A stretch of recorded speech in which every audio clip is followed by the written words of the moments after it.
Today we're going to talk about emotional disconnection. Okay, so the first thing that we would like to say is that feeling unappreciated. So that means, let me to give you an example with me, for example. I will wash Laura's car without telling her, and her car will look absolutely spotless, like a brand new car, and she will go drive the car around and come back and then never say anything. So, what has happened right there? I feel unappreciated because I work 1 or 2 hours to fix this car, and she doesn't even mention anything. But it's not because she doesn't care. It's because she even didn't pay attention to that because she's so focusing on other things, she even didn't realize that the car looked spotless and so great and so clean. So I sometimes I feel frustrated that she doesn't see that because there was a big difference with the mess before and the clean car after. And that has hurt our relationship a lot because Yeah. he used to do all these little things that I don't pay attention to. They're important to him, Yeah. but they're not really important to me. I mean, if my car's really dirty, I like to have it clean, but if it's like just kind of got some dust on it, I don't really care. Yeah. But he likes his cars to be spotless and shiny and just to be like he's a car freak Yeah. and I'm not. So, and I understand that when he does that for me, he's really being loving, but I don't notice those kinds of things. Like I went to a doctor one time and after I got out, my grandmother said, "Man, her hair was matted. That was horrible." And I didn't even notice her hair. And I went back in just to look at it, and it was. I was like, "How did I not notice that she had just this horrible bedhead?"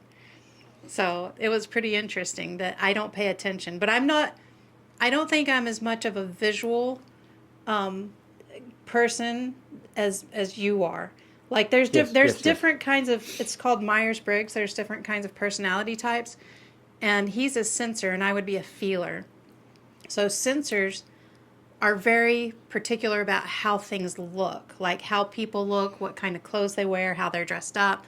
And as you can see by us, I don't really care as much about dressing up. I'm more of a feeler. If I feel good, I can go into an environment and feel something, and he won't pick up on the feelings and I won't pick up on the sights. So we're not the same kind of communicators.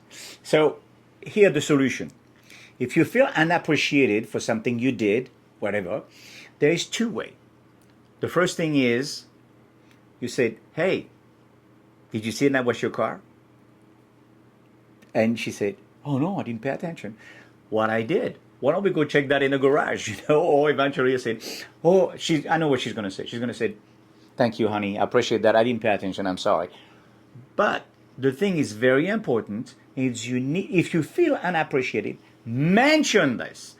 Tell her, "Tell me, baby, if you're not appreciated for something you did for me and I didn't pay attention." Because Laura just said something very important right there. We are not paying attention on the same thing. We're not focusing on the same thing. You see, I'm a clean freak, and I like to have everything organized.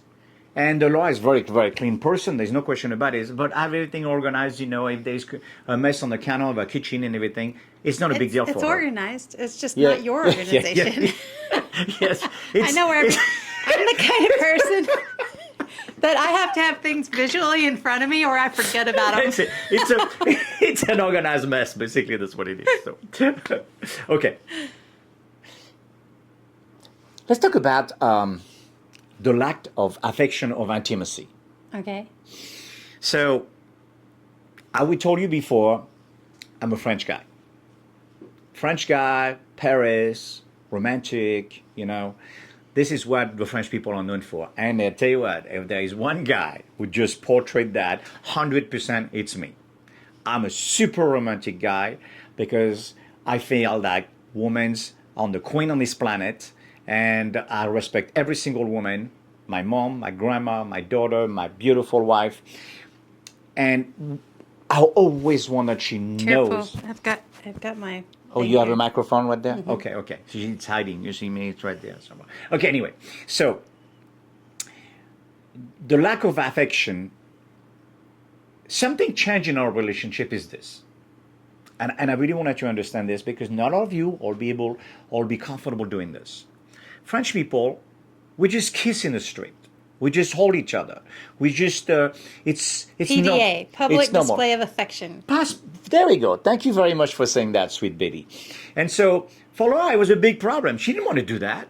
Hold my hand, okay, but get a kiss, and a big deep kiss, because I wanted really to show her my love and everything. No. It doesn't work like this. But the last 5 years, since we worked so hard in a relationship, she changed it. And she's the one who's going to come and grab me by the back, give me a kiss on the neck, on the cheek, on the mouth, But, and that for me, that's an amazing progress that Laura did in our relationship because she just tried to adjust to this. So now the difference is, I think it's so cool and I don't, So I can tell you what changed. Yes, tell me, sweetie. Because when we did not have good communication and when our marriage was really bad, I didn't want to touch you. And I didn't want to be I see. touched by you. And I would tell you that. I'd be like, no, don't touch me. I want nothing to do with you. I mean, our relationship was really bad. And I had so much resentment against you for Wow. those years and years and years of having a really bad relationship. And at that point in time, I didn't see my fault in it at all. I thought it was all him. That why would I want to display any kind of attention, Yeah. especially publicly? Because I'm not a pretender. I don't act. I wear my emotions on my sleeve. And if I ever stopped touching you affectionately, there's a problem. That's right. So the fact that we worked on our relationship the way we did, and I got a safe place to be loved and to love him is a big deal because now I can touch him and hug him and he's mine. He's my home. When before, it was not No. a good relationship before. Before, we shoot pool almost every day. Before, when I was shooting pool, I had all the rooms around me. Now, when I'm shooting pool, I have to be sure she's on the other side of the table to be sure that I can do my shoot. Otherwise, she's going to go around. You're like, come on. Oh, it's my time to play. Don't do that, So, But my point on that was if there's a lack of affection, there's a deeper problem in the relationship than just being close to each other. yes. Very, very, very good point, baby. I think that is so good. It's not only because of this. Now I'm going to ask you to quit touching me here because of my Yes. microphone. Okay. I'm sorry, baby. But Like me doing and, this. and when we're talking about this, we're also talking about sex. Let's not forget that sex is a big part in a relationship, and talk about it. It's not the frequency that is important. It's how you're doing it, when you want to do it, why you're not doing it, why it's happening, is it okay, is it not okay. But the thing is, sex is something you have to talk about together, and it's okay. All right? So whenever we were talking about a deeper problem in the relationship, the way that a lot of relationships go is you're very mad for each other in the beginning, and then feelings start getting hurt, Yeah. and resentment starts getting built up. And then you stop wanting as much to do with each other, and then you start growing apart over time. And that a chasm erupts between you where you stop communicating hardly at all, and then you're thinking, oh, they're home. I wish they weren't coming home right now. Yeah. You start feeling better spending time alone, or at least that's what happened to me. And we definitely grew apart through part of our marriage. Yeah.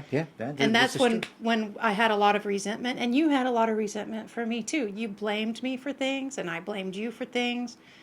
And, the growing apart doesn't just happen. It happens because there's a deep, deep, deep problem at a fundamental level in the relationship.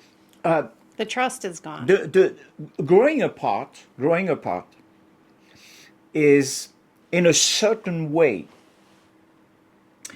the first start of cheating, because you are not communicate with each other where you are in your heart, in your head, with the person. So basically, you're hiding something. Yes, and whatever you hide, you crave. So the hiding, I'm really glad you brought that up because we don't hide anything anymore. No. I tell him Zero. everything.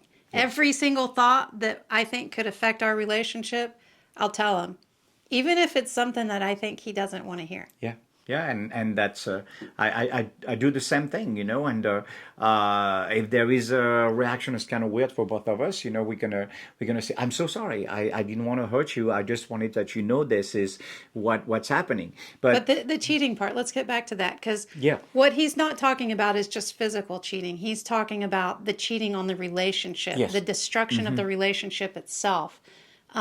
Anytime you keep something from your partner, like resentment, that would be considered cheating.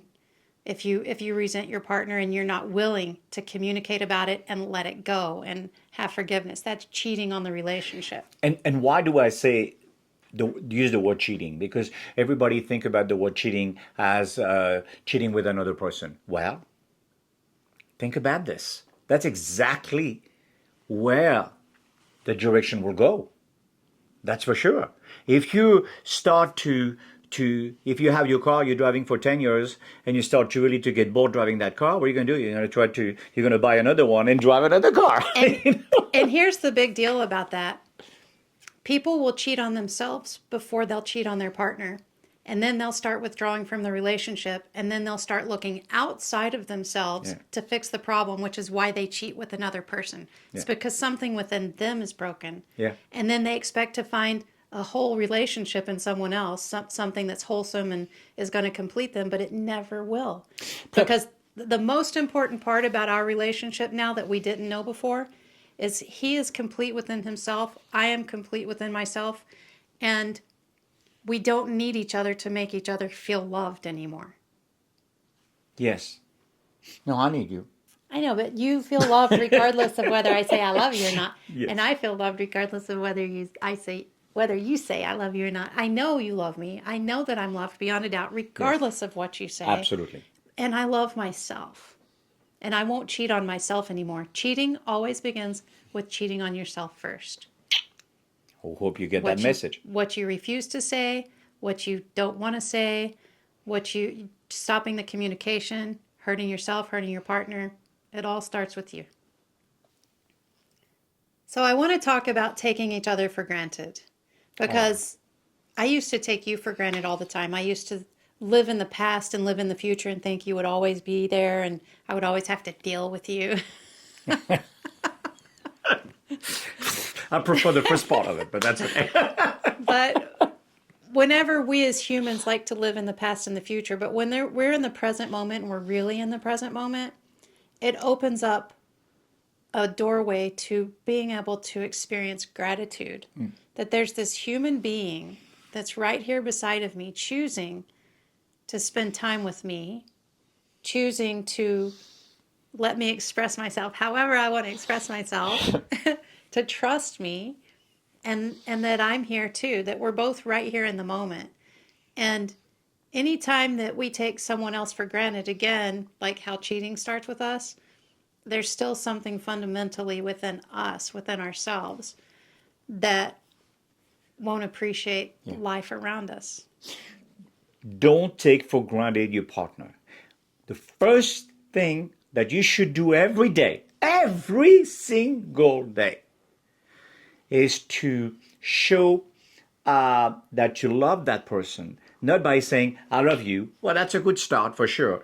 But by saying, I want to thank you again for making the effort to stay after all those years, to not give up on us. Thank you. I love us. Thank you. I'm so grateful. See, use word means a little bit more than just I love you, because at the end, that I love you doesn't mean anything anymore. Yeah, I love you too. Oh, it still My. means it's something to Yes, me. no, it does.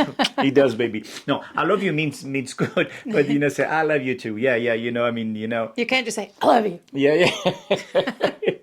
Okay. See ya. Yes, exactly. So just put that in your relationship. Don't take each other for granted, and just thanks each other to be with each other. I think that's a really big one, the taking for granted. I think that is a really huge problem Yeah. in relationships, because it's full of it's full of negative assumptions. Yes, I agree with that. I agree with that. So we hope that you get this, because I will tell you this. we don't take you for granted. If you're in front of and you watch this video until the end, that's amazing. We appreciate that so much. That's wonderful. And we hope we help you a lot with different things. We have so many other things to talk about, and also some video more fun to show you about when we're dancing and different things. But Be sure to like and subscribe. Thank you. thank you.